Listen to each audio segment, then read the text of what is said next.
Mungkin kita mulai saja ya untuk materi yang akan dijelaskan. Untuk materi audit yang akan saya ambil yaitu tentang pengukuran kinerja SDM. Nah, untuk pengukuran kinerja SDM ini salah satunya saya ambil dari kelompok 10 ya.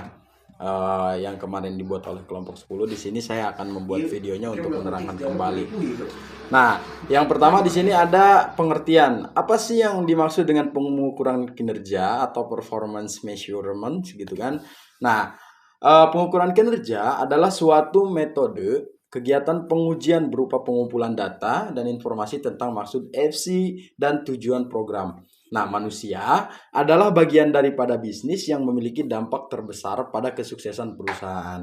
Pengukuran kinerja SDM dapat dilakukan dengan HR scorecard, terdapat indikator kinerja.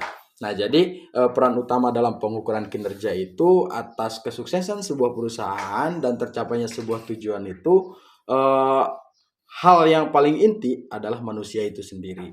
Karena manusia itu yang bisa menentukan antara sukses atau tidaknya sebuah tujuan ataupun perusahaan tersebut. Nah, tadi pengukuran kinerja SDM itu ada beberapa indikator kinerja ya. Menurut Kasmir 2016, indikator-indikator kinerja karyawan itu adalah yang pertama adalah kualitas. Jadi harus memiliki kualitas terlebih dahulu. Yang kedua kuantitas, jumlahnya itu harus sesuai. Dan yang ketiga jangka waktu gitu, target ataupun hal-hal yang ditentukannya itu seberapa lama. Penelanan biaya gitu kan, dana yang dikeluarkan dalam setiap aktivitas perusahaan dianggarkan terlebih dahulu sebelum aktivitas dijalankan. Pengawasan hubungan antar karyawan.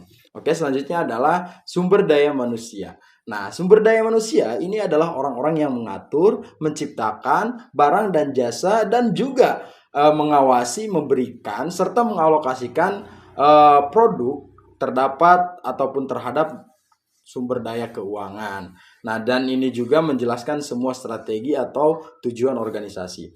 Sumber daya manusia itu harus memiliki manajemen yang bagus. Nah, untuk bisa mengendalikan hubungan dan peran SDM secara efisien dan efektif sehingga dapat mencapai tujuan dari perusahaan. Yang pertama adalah kinerja sumber daya manusia. Yang kedua, manajemen sumber daya manusia. Yang ketiga, human resource scorecard gitu kan. Nah, dan yang selanjutnya adalah sistem pengukuran kinerja.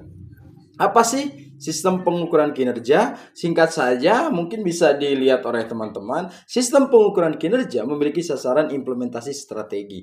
Nah, jadi di dalam sistem pengukurannya itu pasti memiliki sasaran-sasaran untuk bisa menerapkan strategi apa yang pas dalam pengukuran hal-hal tersebut. Nah, manfaat pengukuran kinerja menurut Hussein dan kawan-kawan gitu kan, tahun 2002 nomor 208. Yang pertama adalah mengelola operasi organisasi secara efektif dan efisien melalui pemotivasian karyawan secara maksimal, dan bisa dilihat juga oleh teman-teman ya sampai butir kelima.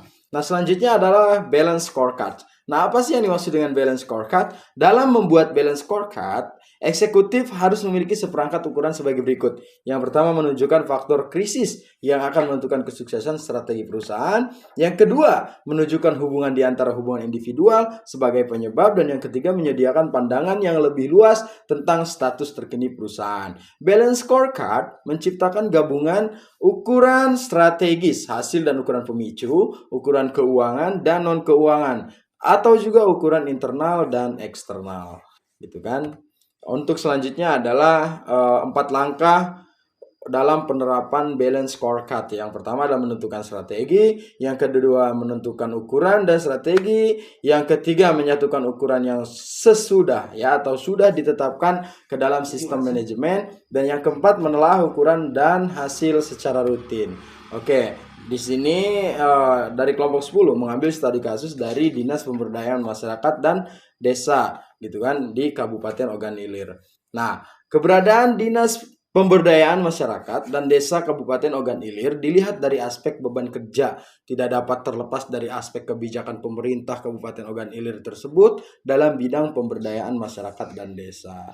Nah, untuk kesimpulan, pengukuran kinerja manajemen merupakan salah satu faktor yang sangat penting bagi organisasi bisnis yang dimana dalam sistem pengendalian manajemen, dan satu organisasi bisnis. Pengukuran kinerja merupakan usaha yang dilakukan pihak manajemen untuk mengevaluasi hasil-hasil kegiatan yang telah dilaksanakan. Oke, buat teman-teman ataupun para hadirin ataupun para audiens ataupun para netizen ya, mungkin itu hanya yang dapat saya sampaikan. Kurang lebihnya mohon maaf. Assalamualaikum warahmatullahi wabarakatuh.